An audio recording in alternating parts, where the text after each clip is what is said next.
में हमने आपको डेली वेजर्स की 3 फैमिली से मिलाया और उसमें दिखाया कि वो किस बेबसी के हालात से अपना गुजर बसर कर रहे हैं।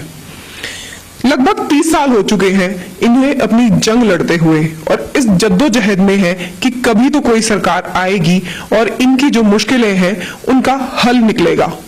30 साल की यह लड़ाई आगे कब तक चलेगी इनका इन्हें कोई भी अंदाजा नहीं है।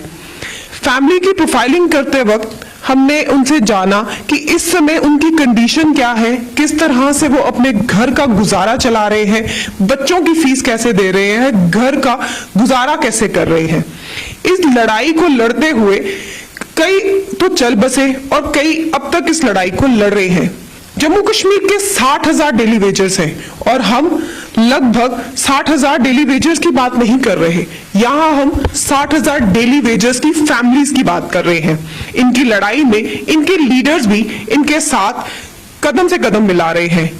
डेली वेजर्स के लीडर से भी हमने बात करी, उन्होंने हमें बताया कि किस तरह से किन हालातों में वो अब तक इस लड़ाई को लड़ रहे हैं, क्योंकि सरकार से उनकी सिर्फ एक ही डिमांड है कि रेगुलर पॉलिसी को लागू किया जाए, इन्हें रेगुलराइज किया जाए। अब इस जंग में उनका क्या कहना है, आइए सुनते हैं। कम से कम 94 के बाद आज तक 20-22 साल हो गए हम लोगों को इस डिपार्टमेंट को सेवा देते हुए। तो हर दिन कोई ना कोई एसोसिएशन धरने प्रदर्शन करती आ रही थी। हम लोग भी तकरीबन 2 या 3 साल से हम लोग भी एक्टिवेट हुए इस सिस्टम में। तो धरने प्रदर्शन करने के साथ साथ हम बड़े से मजबूर इस स्थिति में पहुंच गए। हमारे बड़े से साथी जो कि लगातार 94 से काम करते आ रहे हैं, जिनकी एज 60 साल क्रॉस कर गई तकरीबन। तो जब उनकी एज 60 साल क्रॉस कर गई तो जो ऑन ग्राउंड अफसरशाही रहती है उनके ऊपर, जेई साहिबाना, AW साहिबाना, एक्शन हो, तो वो टोटल उनका आधार कार्ड दिखा के उनको घर भेज देते थे, आप अपने घर में चले जाओ क्योंकि आपकी 60 साल एज हो गई है। तो कुछ ये चीज़ें, तो कुछ घर के क्लेश, पैसे की तंगी की वजह से, वेजेज टाइम से ना मिलने की वजह से घर में क्लेश बढ़ते गए। बड़े से मेरे साथी सुसाइड भी कर गए। तो कुछों की तो हालत ही बहुत बुरी है घर की। शायद आप भी किसी के घर में गए होंगे, नोटिस करने ये चीज़ सारी। किन किन मुश्किल परिस्थितियों में हम लोग टाइम निकाल रहे हैं, मगर फिर भी निस्वार्थ भाव से इस डिपार्टमेंट को हम चलाते आ रहे हैं। इसी उम्मीद में आज ना कल ना परसों हम परमानेंट होंगे, जिसका एक टाइम पीरियड था 7 साल का। तो 7 साल के बाद परमानेंट पॉलिसी तकरीबन डेली वेजर को मिलती जब से ये डिपार्टमेंट बना हुआ है 62 से शायद। तो अफसोस जितनी पार्टियाँ आई, मैं निष्कोच राजनीति की बात ना करते हुए आज बड़े आराम से ये बात कह सकता हूँ, 94 के बाद जितनी भी पार्टी आई उन सब पार्टियों ने हमें वोट बैंक की तरह इस्तेमाल किया। तो अपनी चेयर के लिए उन्हें खूब हम लोगों को बेवकूफ़ भी बनाया। तो मैनिफेस्टो भी मुझे रखते आए कि डेली वेजर का इशू है, जैसे ही हम लोग सरकार में आएंगे तो उसी समय हम लोग आपका मसला हल करें। मगर अफसोस बड़ी सी सरकारें आई भी, जिन लोगों ने अपना विकास खूब किया, तो आज तक हम जिस जगह थे उससे बुरी हालत में आज हम हो गए हैं। अगर टाइम टू टाइम ये लोग थोड़े थोड़े भी हमारे लोगों को परमानेंट करते रहते तो आज शायद इतनी संख्या ना बनती, इतनी मजबूरी ना बढ़ती। हम लोग कुछ इतने पुराने भी हैं जो 94 के भी हैं अभी, तो 94 के बाद में भी जो लगे हुए हैं आज भी वो इसी राह को देख रहे हैं। कौन सा प्रशासन, कौन सी सरकार ऐसी आई जो हमें परमानेंट करेगी, हम अपने बच्चों को अच्छी एजुकेशन दे सकेंगे, हम अपने बच्चों को अच्छे ड्रेस दे सकेंगे। मगर ये सब कुछ करते करते आज जहाँ तक पहुँच गए। फिर हमें 22 जून से ये वाला प्रदर्शन काम छोड़ चलाना पड़ा, जो कि लगभग 127-28 दिन के करीब पहुँच गया। तो बड़े बड़े कार्यक्रम देने के बाद जब हमें ये लगा कि प्रशासन ऐसे बात मानने वाला नहीं है, मैं जिस तरह पिछली पार्टियों की बात की, अब अगर 2014 से बीजेपी एक्टिवेट हुई है, चाहे वो केंद्र सरकार में तो चाहे JNK स्टेट में, हम कह सकते हैं निष्कोच इन लोगों ने भी कोई कसर नहीं छोड़ी हम लोगों को बदुआ मजदूरी में और दबाने की और कुचलने की। अगर ये लोग भी कोशिश करते तो 2014 के बाद जितनी जगह इन्होंने इलेक्शन अनाउंसमेंट में ये कहा है कि डेली वेजर का इशू है वो प्रायोरिटी पे है, तो सबसे बड़ा इशू है उन लोगों को पहले हम मसला हल करेंगे, इन लोगों को SR64 के तहत इनकी पॉलिसी देंगे। तो अगर ये भी इनकी नीयत और नीति ठीक रहती तो शायद आज भी तस्वीर कुछ और होती। मेरी आपके माध्यम से ये प्रशासन को अपील भी है, रिक्वेस्ट भी है, अगर कहीं ऐसा इंसिडेंट होता है, हमारा कोई डेली वेजर भाई काम करता करता मर जाता है या किसी और वजह से अगर मरता है, कम से कम 10 दिन का उसका टाइम पीरियड रखना चाहिए। 10 दिन के अंदर अंदर उसका जितना भी पेंडिंग है, DDO को इतनी पावर मिलनी चाहिए कि 10 दिन के अंदर अंदर उसके घर में जाके उसका पेंडिंग क्लियर करे। बाकी जो डेथ होने के उपरांत 5 या 10 लाख की हमने बात की है, कम से कम वन सेटलमेंट में उसको परिवार को एक मदद मिलनी चाहिए, कम से कम 10 लाख रुपया। तो रही बात हमारी, तो हम अभी धरने पे हैं, एक्टिवेट हैं। अगर हमें तीसरा बाग भी बनाना पड़ा, जैसे पहला बाग पंजाब में बना था जलियांवाला बाग, तो दूसरा बाग बना है कोम्पनी बाग, जो 17 तारीख को हमने बंद रखा था तकरीबन 12-15 घंटे के लिए। तो पानी का हाहाकार हॉस्पिटल में मचा था। अभी हम लोग एक्टिवेट हैं, अगर हमें जरूरत पड़ी तो एक तीसरे बाग की रणनीति के लिए हम काम करें हैं। इससे पहले हम प्रशासन को झुकाना नहीं चाहते, हमारा कोई मकसद नहीं हम प्रशासन को झुकाएं। हमारी हाथ जोड़ के आज भी रिक्वेस्ट और विनती है कि हमारा जो जेन्युइन इशू है, जो जेन्युइन डिमांड है, उसको माना जाए, SRO 64 के तहत उसको इम्प्लीमेंट की जाए। इन डेली वेजेस की लड़ाई में इनके लीडर्स भी इनके साथ कदम से कदम मिलाकर चल रहे हैं। बात सिर्फ इतनी नहीं है कि SRO 64 को लागू किया जाए या रेगुलराइजेशन पॉलिसी को लागू किया जाए, बात इनके हक की है। इनके हक के लिए इनके लीडर्स इनके साथ जद्दोजहद कर रहे हैं कि इस जंग को हम एक दिन जरूर जीतेंगे। तो आइए सुनते हैं बाकी के और लीडर्स का क्या कहना है इस लड़ाई के बारे में, इस जंग के बारे में। जम्मू प्रोविंस में या जम्मू डिवीजन के जम्मू प्रोविंस में 20,000 करीब हैं, उसमें 2,000 करीब ITA वर्कर हैं और इतने ही थोड़े से एक्स्ट्रा कर लो हमारे लैंड ओनर भाई हैं और बाकी हमारे DRW और NBCL हैं।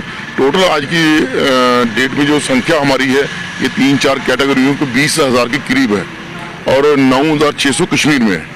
तो जिस तरह से डेली वेजेस की समस्या इतने सालों से चली आ रही है लगातार, परिवार का गुजर बसर कैसा होगा? देखिए, कौन सी आपने बात पूछ ली, हमारा दिल और दिमाग समझो पंचर हो जाता है ये बातें बताते हुए।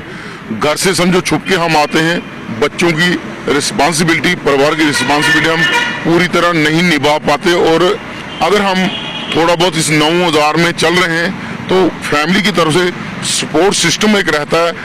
किसी के फादर साहब पेंशन ले रहे हैं, किसी को भाई मदद कर रहा है, किसी की बीवी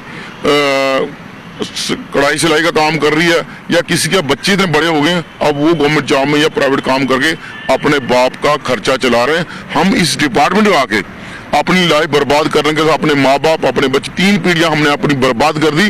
और हमारा आपके चैनल के माध्यम से सारे जम्मू कश्मीर यूटी वासियों को, उन जो नौजवानों को एक आह्वान है कि कभी भी किसी इस डिपार्टमेंट, खासकर PH डिपार्टमेंट डेली वेजर के तौर पे ना आए। ये डिपार्टमेंट शोषण करने का सबसे बड़ा एक अड्डा बन चुका है और हम लोग पिछले 22 जून से लगातार इसी प्रोटेस्ट प्रोग्राम पे कि सरकार के दिल में क्या सरकार नीति और नीयत हम क्लियर करवा के जाएंगे, ऐसे हम पीछे हटने वाले नहीं है। जब भी हमारा कोई साथी डेली वेजर के तौर पे लगा, कैजुअल लेबर का ITA लगा, लैंड दी उसने, ये सब लोग इस उम्मीद पे लगे कि 7 साल के बाद SRO 64 में हम रेगुलाइज हो जाएंगे। और जब हम लगे थे जिसको जवानी का पीरियड कह लो, बिल्कुल जवान थे, तो हमने सोचा चलो 8-10 साल जवानी के यहाँ दे देंगे, उसके बाद अगला हमारा टाइम जिन्होंने शादी करनी थी या जिन्होंने शादी की थी नई बच्चों का भविष्य ठीक हो जाएगा, परिवार की मदद करेंगे। और जो उस टाइम हमारी इकोनॉमिकल पोजीशन थी, इकोनॉमिकल पोजीशन घर की थी या सोशली हम साउंड थे, आज इकोनॉमिकली सोशली दोनों तरफ से हम डाउन हो गए, क्योंकि डिग्रेड हो गए। कारण उसका एक ही है कि हमारा वेतन बहुत कम है और सरकार की तरफ से हर एक शोषण किया जाता है। यूटी बनने के बाद भी सरकार ने वो फैसिलिटी डेली वेजर के लेबर को नहीं दी जो बाकी परमानेंट एम्प्लॉयज को मिल गई। और हमारा ये मुतालबा पिछले 20-22 साल से है। और आपको एक चीज बताऊं, आपने कहा आप क्या सोच के आए थे, हम लोग यही सोच के आए थे कि 7 साल के बाद हम लोग रेगुलाइज हो जाएंगे और परमानेंट एम्प्लॉय की तरह अगर उनके बराबर हम काम करते हैं, उनके बराबर ही हमें पे मिलेगी, हमारे बच्चे सुखी रहेंगे। आज की डेट में हमारा जो साथी 60 साल का रिटायर हो घर जा रहा है, तो वो कह रहे हैं कि हम जवान और जवानी लेके इस डिपार्टमेंट में आए थे, आज बीमारियां और बुढ़ापा लेके खाली हाथ वापस जा रहे हैं, जो उनका पेंडिंग है वो भी नहीं मिल रहा। मैंने 97 में जॉब शुरू की थी, तब हमें वेजेस मिलता था 1050 रुपये मिलते थे। उसके बाद 1350 हुआ, 1800 हुआ, फिर उसके बाद 2100 हुआ, 3300 हुआ, फिर 4500, उसके बाद 750 और अब 9000 रुपये वेजेस जो है हम लोगों को मिल रही है। लेकिन आज 9000 से घर परिवार का खर्चा चलाना नामुमकिन सी बात है, क्योंकि 200 रुपया लीटर तो सरसों का तेल आ रहा है, और 9000 रुपया 28 साल सर्विस करने के बाद और 25 साल सर्विस करने के बाद आज सरकार हमें 9000 रुपया सैलरी दे रही है मंथली। और अगर आप प्राइवेट के अंदर भी देखें तो अगर 25 साल कोई प्राइवेट में भी काम करता है तब भी उसको सैलरी जो है 20 से 25,000 रुपया दुकानदार भी दे देता है। लेकिन ये सरकार है कि लगातार मजदूरों का शोषण करती है, और डेली वेजर इस उम्मीद में था कि 7 साल के बाद हमारी परमानेंट पॉलिसी मिल जाएगी, हमें अच्छी सैलरी मिल जाएगी, इसी लालच में वो काम करता रहा। लेकिन अफसोस है 94 के बाद जितना भी डेली वेजर एंगेज हुआ, सरकारें समय समय पे बदलती रहे, चाहे किसी भी पार्टी की हो, सभी सरकारें रही, एलजी प्रशासन भी रहा, गवर्नर रूल भी रहा, लेकिन आज तक डेली वेजर के साथ इंसाफ नहीं हुआ। डेली वेजर आज भी बंधुआ मजदूरी करने के लिए मजबूर है। विकास तभी होता है कि जब लोगों को गरीबी रेखा से ऊपर उठाया जाए, उनको उनके बच्चों को एजुकेशन मिले, लोगों को 2 वक्त की रोटी मिले और वो आराम से अपना जीवन गुजार सके, उसको विकास कहा जाता है। लेकिन आज बड़े बड़े प्रोजेक्टों को शायद विकास समझा जाता है। तो मुझे ये लगता है कि जम्मू कश्मीर की ये बहुत बड़ी बदकिस्मती है। हर फैमिली के अंदर, मेरी ही नहीं है, हर फैमिली के अंदर लगभग 5-5, 6-6 मेंबर सभी फैमिलीज के साथ जुड़े हुए हैं। लेकिन सरकार पता नहीं जम्मू कश्मीर के लोगों के साथ, खासकर जम्मू के लोगों के साथ क्यों इतना भेदभाव कर रही है। उपराज्यपाल मनोज सिन्हा जी के साथ 11 नवंबर को, जब हमारी 11 नवंबर 2020 को हमारी बातचीत हुई, तो हमने अपना सारा उनके सामने प्रॉब्लम जो थी उनको बताई थी। तो उन्होंने खुद माना था कि जम्मू के लोगों के साथ बहुत बड़ा भेदभाव हुआ है। आप मेरे दरवाजे पे आए हो, अब आप मायूस मत होके मत जाना, मैं जो बेस्ट वे ऑफ पॉसिबल होगा वो आपके लिए करूंगा। और डीडीसी इलेक्शन खत्म होते ही आपकी रेगुलराइजेशन प्रोसेस जो है वो शुरू हो जाएगा। लेकिन आज 2 साल से ज्यादा समय बीत चुका है इस बात को भी, लेकिन आज तक भी डेली वेजर के को इंसाफ देने के लिए एक भी कदम जो है एलजी प्रशासन की तरफ से नहीं उठाया गया। देखिए मैम, बीजेपी से उम्मीद तो काफी ज्यादा है, और ये जो कमेटी अभी बनाई गई है ये इनको 2 साल पहले बना देनी चाहिए थी। लेकिन देर आए दुरुस्त आए, कमेटियां सिर्फ कमेटी के नाम पे ना रहे, ये सीरियसनेस कमेटी को दिखानी होगी। जो लोग इस कमेटी के अंदर शामिल किए गए हैं, जैसे श्यामलाल शर्मा जी, और वो पर्टिकुलर एक पॉइंट जो पीएचई डेली वेजर का, वो सारी समस्याएं भी जानते हैं। और क्योंकि वो पीएचई के कैबिनेट मिनिस्टर रह चुके हैं, और उन्होंने ही 2014 में एक डाटा जो है कैबिनेट सब कमेटी के अंदर रखा था, कैबिनेट तक भी लाया था, नॉन एजेंडा मीटिंग हुई थी, तो वो सारा इस मसले को जानते हैं। और जो लोग ब्यूरोक्रेट से ये गुमराह करते हैं केंद्र सरकार को भी ये इस तरीके से लगे, ये उस तरीके से लगे, तो उसका काउंटर करने के लिए वो एक बहुत फायदेमंद साबित हो सकते हैं। तो दूसरा श्यामलाल चौधरी जी हैं, वो भी पीएचई को बड़ी पर्टिकुलर बारीकी से जानते हैं, क्योंकि वो पीएचई के मंत्री रहे हैं। अभिनव शर्मा जी हैं, अभिनव शर्मा जी लॉ को बड़े अच्छे तरीके से जानते हैं, और मैंने पिछले दिनों उनका एक इंटरव्यू भी सुना था जिसमें उन्होंने खुद एक्सेप्ट किया था कि लॉ के हिसाब से इनको 7 साल के बाद रेगुलाइज करना पड़ेगा, और सरकार को कानून इसका अथॉराइजेशन देता है। उन्होंने ऑर्डर भी बताया था, ऑर्डर नंबर 1285 जो 2001 में निकला हुआ है। तो उसके बाद मनकोटिया जी हैं, अच्छे तेजतर्रार नेता हैं, शक्ति परिहार जी हैं, वो भी कैबिनेट मिनिस्टर हैं। तो उम्मीद कर सकते हैं कि भारतीय जनता पार्टी की केंद्र में सरकार है, एलजी भी उनके हैं। अगर ये लोग सीरियसली इस कमेटी ये काम करती है तो डेली वेजर को फायदा हो सकता है। और मेरी अपील रहेगी इन लोगों से कि इस मसले का हल करें, इसको एज ए वोट बैंक या राजनीतिक तौर पे ना देखें, इसको ह्यूमन बीइंग इशू समझ के इसका जल्द से जल्द निवारण करने की कोशिश करें।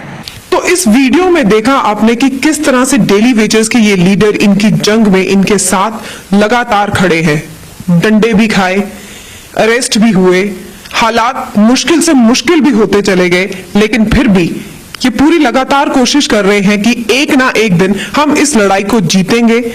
कभी ना कभी कोई सरकार तो हमारे लिए सोचेगी, कभी ना कभी रेगुलराइजेशन की जो पॉलिसी है उसे लागू किया जाएगा, SRO 64 को लागू किया जाएगा, और इनकी जिंदगी भी आम इंसान की तरह बेहतर होगी।